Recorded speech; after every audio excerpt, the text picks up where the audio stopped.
Hey, what's up guys, it's Connor from Team Cauldron again. So, I'd like to thank you for first of all coming and watching this little feature match. We've got a pretty exciting one for you. So it's myself playing Shaddoll Invoked, and we've got Tom Willett, another member of Team Cauldron, and he is playing Dragon Link. So, obviously, it's quite a nice matchup.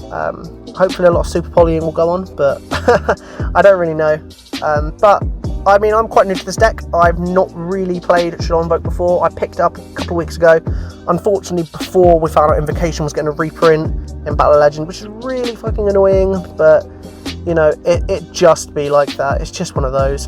And Tom is playing Dragon Link. He picked up a couple of weeks ago. Obviously, Dragon Link's got quite a nice presence in the meta due to Chaos Space coming out, and especially in those, like, 60-card variants.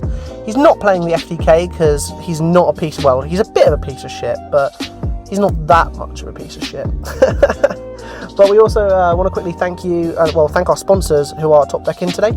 So they let us come down here, socially distanced, wearing our masks and stuff, so we're nice and safe and just record some videos. So all we've had to do is just take a 2-meter table, play lengthways, but I've just pushed the mats together so that we're still 2 meters apart. We just have to reach over a bit, which isn't too bad. Also means you haven't got a massive gap in between the mats for the recording. So yeah, I mean, can't complain with that. So I'm just doing a standard Shaddoll combo here. I've got my Construct on field, send the Eldol Fusion, hopefully going to set that and get a Winder next turn. Well, that's the aim if I've got a good draw of the beast that I sent, but I probably didn't. I always seem to go into my Garnets when I play it, you know, so I always seem to go into my, Resh Shaddoll Fusion, so Resh Shaddoll Incarnation, that's it. So yeah, I always seem to go into it, which is really fucking annoying because it's not really a card you want to have in hand, it's a card you want to send and then banish. But I mean, there are other ways to get into the grey. Like usually, when I use Super Poly, obviously it's the one card I want to be like discarding to use it. But of course, we're not always that lucky.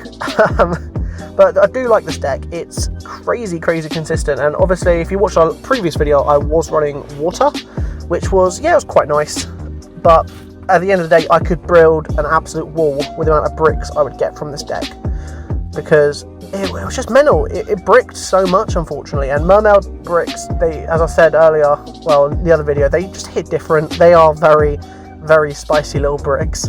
But I did unfortunately open a bit of a dead hand here, so I couldn't really do much, but I think I have the set Eldol Fusion here. So he's going to start with a Silver Rocket, do the standard combo, so link off into Striker Dragon, search the boot sector launch. But real quick, I just want to talk about the field center in the middle. They are made by myself, so it's Etsy/Totally Awesome Cards. If you could, have a look at the store, see if you want to pick anything up. We make cards, we make tokens, and it does support the channel, and, well, supports myself, supports the channel, and it just means you guys can pick up some sick as fuck field centers, because, I mean, they look really fucking good. Not floating my own boat here, but they do look good. And I've got a couple ones being made at the moment. I've got a Team Cauldron one, and I've also got one that we're going to give to the guys on Top Deck In as a massive thank you for everything they've done for us, really, because they have massively supported this channel and getting everything up for you guys. Because without them, at the end of the day, we're going to have nowhere to play. Because right now, I don't know how much you know about the UK, but I mean, the lockdown's still kind of a thing, but it's also not. It's eased, but at the same time, we've just got to, yeah, slowly get back to everything, because the economy will just go to shit otherwise. Massive shame, but right. So Tom's going to carry on with his boring ass Dragon Link combo. No, it's not boring, but he's going to activate the World Legacy Guard Dragon, I believe that is. So he's going to special summon the Silver Rocket back up. He's got spheres on board, so he's obviously just going to absolutely just bounce everything back, which is absolutely lovely of him. Horrible man. He's going to go into the Dragon Ravine here, get rid of the boot sector launch to get the search. I am cutting to high hell here because we're both, as I said, we are both learning our decks still. So we're cutting between our decks loads. We're taking ages shuffling because we don't know if we made the right decision. But you know, I've just cut it out because I don't want you to guys waste 7 minutes of your life on watching me shuffle my cards or watch Tom shuffle his deck, because I think I removed like 8-9 minutes of us just shuffling, and I don't want you guys to commit your day to watching some hand ASMR, because that's not for me. That's definitely not for me. So he's now going to link off into, I believe he's going to go into his Pisty and LP combo, which of course is very annoying. I am very excited for LP to eventually get banned, but you don't know when it's going to happen, unfortunately. Not that we had a great ban list last time, is it? Was it 3 cards removed? With Canahawk, Unicorn, Yeah, it's Necrod, Cannahawk, and Multifaker. And why Multifaker went to 3 was like the most frustrating thing I've ever seen in my life. Because a lot of guys, whilst yes, they've been going for about, what, 2 years now? Maybe a year and a bit, but they're just fucking annoying to play. No, I don't think anyone enjoys playing Altergeist. I've never seen anybody want to actually play against an Altergeist player. But, you know, unfortunately it happens. But we are moving on drastically in this meta at the moment because we're going into a format where Numeron Eldritch is going to be a thing. As of, well, at the time of recording this, it will be tomorrow because Battle of Legend drops. I'm really excited for that. Unfortunately, I did pick up all my Invoke stuff before Battle of Legend, which is really annoying because Invocations were like 20 quid a piece then, and they're going to be about a tenner, I think, after Battle of Legend. And all the extra deck stuff as well, like Red Jin's getting a reprint.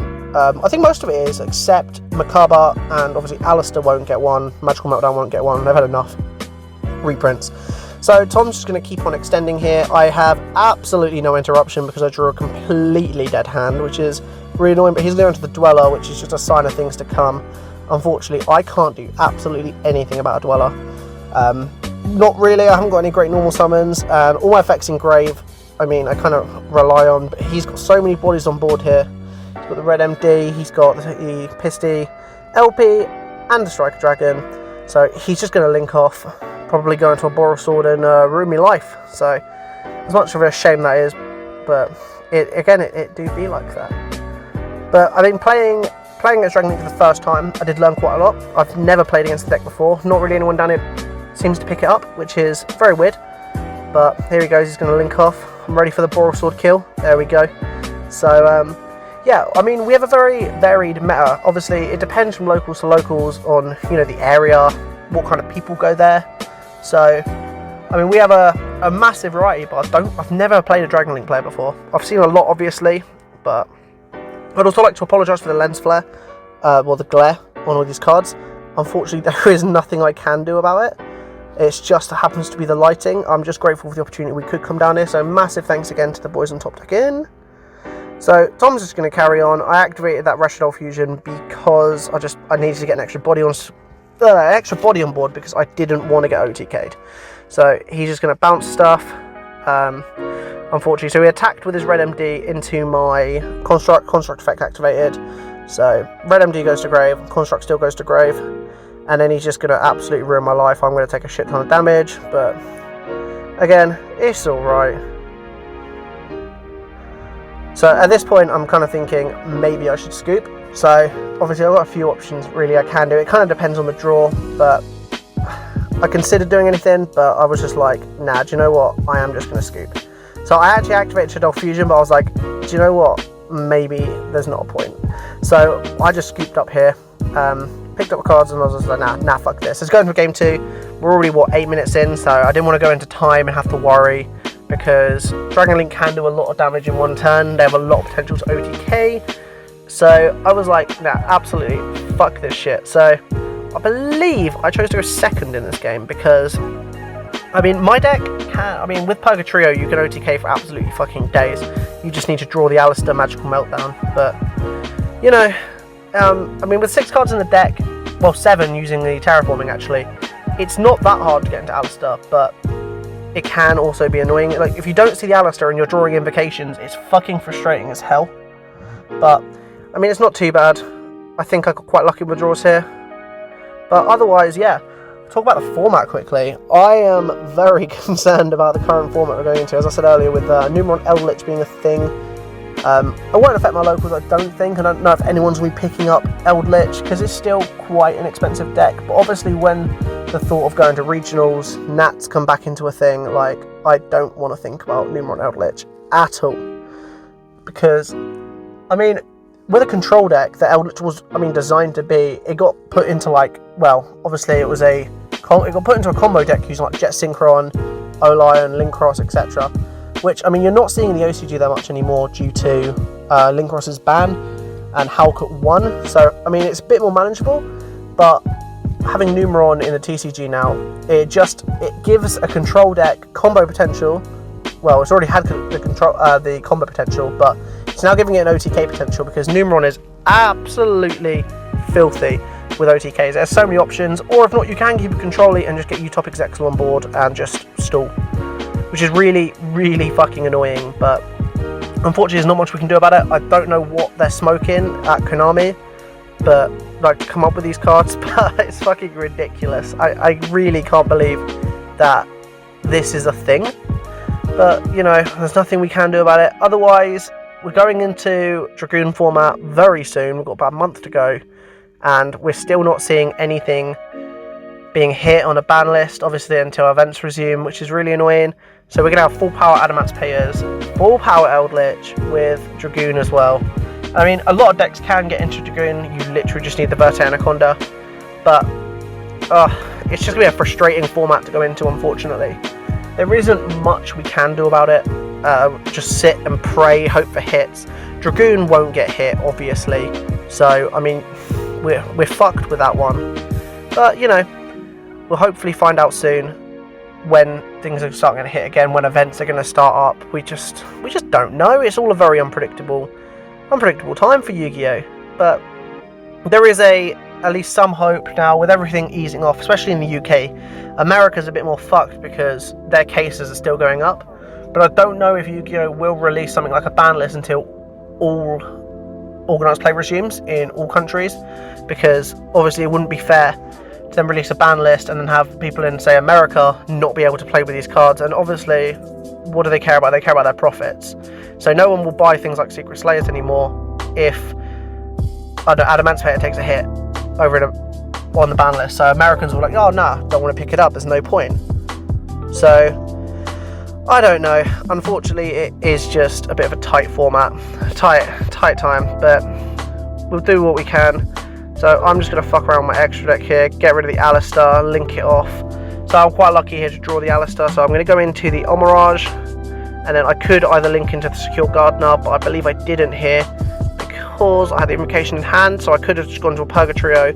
Again, Tom bricked here, made a bit of misplay, so there's not much he can do, so I'm going to use the Alistair and the Omirage to go into the Purgatorio here. Obviously I'm going to hit over all of his monsters, which is absolutely lovely. But yeah, I mean, this deck is a lot of fun. I really am enjoying it. It's got really nice recursion, getting that Alistair back in hand every turn.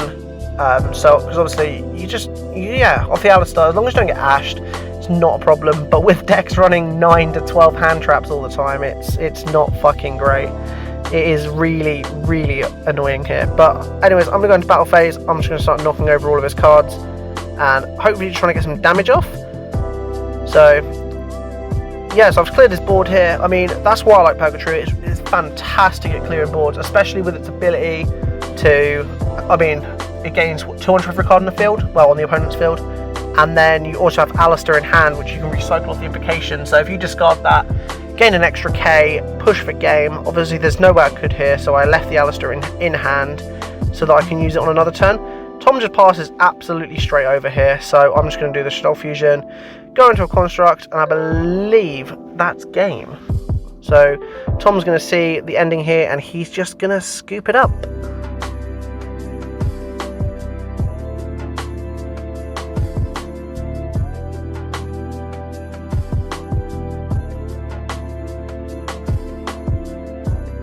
So we're going into game 3 here. Tom's going to make me go first, which is a bit of a ball ache, but you know, Tom wants the fat OCK. So I'm going to start off by hitting a Flawless Burial, and going to I think I'll be looking for the Beast here, just to get that extra draw power. But honestly, Flawless Burial is a lovely card. So I'm actually going to send the Hedgehog, I believe, which was, yeah, Hedgehog to add the Squamata to hand. Okay, so that's not too bad. Obviously going to set up for a nice little combo myself here. But I had a bit of a shit hand, not the greatest hand going first. I ended up drawing 2 Nibiru's, which wasn't the greatest things to draw. But I'm going to send off the use the Invocation again, which is annoying. Again, didn't draw any Shaddoll fusion spells, so I sent the Effect Veiler and the Squamata to go into the Construct, and then use all the effects, obviously, to get that Chain Link resolved. But yeah, it's a bit of a ball ache that I couldn't go into the full combo, because the combo I kind of tend to go down is really interesting, but when you can't do anything, you can't do anything. So I'm going to send the normal Shaddoll Fusion here. Obviously his board seems to be very extra deck heavy, So if I make it another turn, which I think I will, having the 2 Nibiru's in hand, for an extra turn, you know, and Construct leaves the field, I can obviously recycle that back into my hand and just work off of that. So I've set the beast, got the draw. I set one and believe I passed here. So Tom's going to start his turn here by setting some in, and then he's going to again go off his full Dragon Link combo. Start with a quick launch, absolutely sick card to have, especially when you're trying to set up a board. So there's an add off of that. You get a Tracer on the field, and obviously Tracer is like one of the best starter cards when it comes to Dragon Link. Tracer is so versatile. I mean, and the deck itself is actually fairly cheap now. There are a few expensive cards. You've got things like the Borrowload Savage, obviously you're looking at 40 quid because it's not got that reprint yet. But otherwise, things like Seafer, not too expensive. Most of the stuff, again, most of the Rocket stuff obviously came in the structure deck. Extra deck, I mean, LP Pisty, they're cheap, I believe. I don't know when were they reprinted in the tins last year? They might have been, but yeah, LP Pisty are cheap. Things like Clap Serpent, obviously, very easy to get. So Tom's actually added the Clap Serpent, speaking of the devil. So added that to hand. I believe he's going to special summon it here. But what's that in his hand? It looks like he's got a Bootstick launch in his hand, obviously, from the Tracer. So yeah, he's going to special summon the Clap Serpent and then get the Knock Division on field. Again, it's another quite cheap card. So I mean, Yu-Gi-Oh! Has been kind of nice recently in some of these decks that have been, like, say, Rogue, close to meta, but are not. They've all come in structure decks. Salads, which is a big one. I mean, they came in a structure deck, and Salads is such a versatile deck nowadays because they can run so many hand traps, which, I mean, is nice, but Called by the Grave is a thing. But, you know, what's the chance of you opening one of your 3 Called by the Graves against them opening one of their 9 to 12 hand traps? So, you know, they have so much in. But otherwise, all I can really say to him is, can you smell what the side deck is cooking? NANI? So obviously that is a completely fucking ludicrous move. Obviously I knew it was going to happen for fucking ages, since, yeah, I opened 2, which is kind of fun, but that token there, the Dwayne The Rock Johnson token, I do sell on my store, so if you want to pick one up, absolutely head to my store and buy one. If any of you guys who are local to me want to get one, just hit me up on Facebook. Obviously I can do it for, like, it just saves me paying the Etsy fees and all that stuff, but, you know, it's okay. But the token's fucking sick, I love it. So yeah, I've cleared the field with a Nibiru. I mean, he is going to see himself extend through the boot sector launch, but there's really not much he can do. At least now I know I can use the second Nibiru token on the next turn, the second Nibiru, sorry, on the next turn, just to fuse away perhaps, go in something like a Construct, a Macabre, whatever really. But I think the Nibiru did kind of stump him a little bit, which is absolutely lovely. But I am going to fuck up on my own next turn, which is absolutely lovely to see, but you will find that out in a second. So he's just going to go into a Hot Rod Dragon Archfiend Scarlight, I believe. I don't know the name of the card, but he's just going to blow up my entire field here, which is, it's okay. I mean, I don't really take that much damage, but still an annoying card, especially if he was looking to OTK through it. Thank God I had the fucking Nibiru, because, I mean, he could have set up a fat board and just OTK'd after that. I don't know if he can attack after using its effect or not. It's not a card I've ever really seen played, but, you know, here we are. So, I mean, the set card, thank God, wasn't affected by it, because obviously it's effect monsters, and it's not declared as an effect monster until it's face up. So, thank God I got to keep that. That was the Squamata, I believe. So, I'm just going to straight up get rid of the Archfiend. But again, I'm just doing a bit of searching off the Wendy there. Oh yeah, that's the Squamata, sorry. But yeah, so again, I'm just going to play through this here. But I actually fucked up so massively here, because I'm going to start popping cards on his board, and you'll see in a minute what I pop, and it's just completely fucked me over.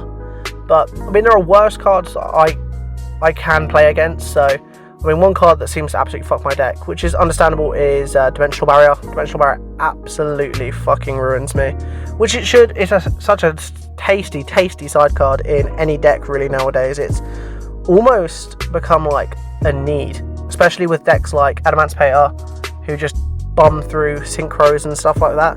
I think, thank God that it doesn't include links, because if it ever did include links, like, it would be absolutely broken. But I think with it not including links, it is a balanced card. It does shut down your opponent. It's as equal as that Scythe that Tom just flipped for me. So I fucked up. Tom, you're a cunt, but you know, what else can you do? massive nightmare here. I'm sitting like, what the fuck am I doing? So again, I'm gonna send the Shaddoll Fusion off the construct, and then I'm gonna try and then lock him out of the game, because I would really rather not have to deal with a Scythe. So it is annoying, you know, having to deal with that, but what else can you do? I was grateful I could Nibiru him when I could. At least if he goes to play through me again, I will just straight up Nibiru him again. So now I'm going to flip that and send the Hot Red Dragon Archfiend. So I can't speak today. This is a load of fucking fun. But I mean, is what it is, mate. Is what it is. So he's left with literally just a token on the field, and he can't really do too much. So I can't complain. It's been a pretty back and forth game 3, to be fair. Like, it's been just resource management with each other, just grinding. I've now gone into the window using the Shaddoll Fusion, which is fucking massive. I really can't complain at that, to be honest. So he's now locked out for a turn. We're kind of just questioning the attack and defense of the Nibiru token here, but the attack was, I believe it was just 1800 at the time. So he's just not. He turned into attack position and was like, oh shit, I can't actually do anything. So we love a good misplay. Thanks for that, Tom. You've filled us all with countless amounts of humour. So anyways, Tom starts playing through, ends on a Tracer and a Silver Rocket. Because they both got special summon back at the same time, it will count as the one special summon for the turn off the window. So at this point, I'm like, okay, it's time to push for game. So I'm going to start linking up all my stuff. I believe I have an invocation there. I'm going to go into, I believe I'm going to get the Purgatrio out now. If you just wait for me to just stare at my extra deck. I believe we had a bit of a question there, yeah, so yeah, oh shit, sorry. So I went into Starving Venom using the Super Volley, my apologies. So yeah, Starving Venom straight on the field using his rocket and my window, so that then I can extend through and get more than one special summon in the turn, which is absolutely lovely. So I've normal summoned the Alistair here, which is absolutely brutal top draw. Go off into the Mirage. Alistair's got added the invocation to hand, and I mean, it's just singing the end for Tom here, because I'm just going to use the invocation, go into the Purgatrio. I've got Construct, I've got Sun Venom, and I've got Purgatrio on field. It's basically game from there. So regardless, I know that the commentary's been a bit sloppy today, guys. It's pretty hot. I'm pretty fucking tired. Excuse me, but I hope you enjoyed it regardless. But yeah, it was really good playing with Tom. Really enjoyed it. It was a fun game, whilst both of us are still learning our decks especially. But thank you guys for watching. Thanks again to Top Decking for helping us out here. And yeah, if you want to see more, please subscribe to us and like the video. Thank you.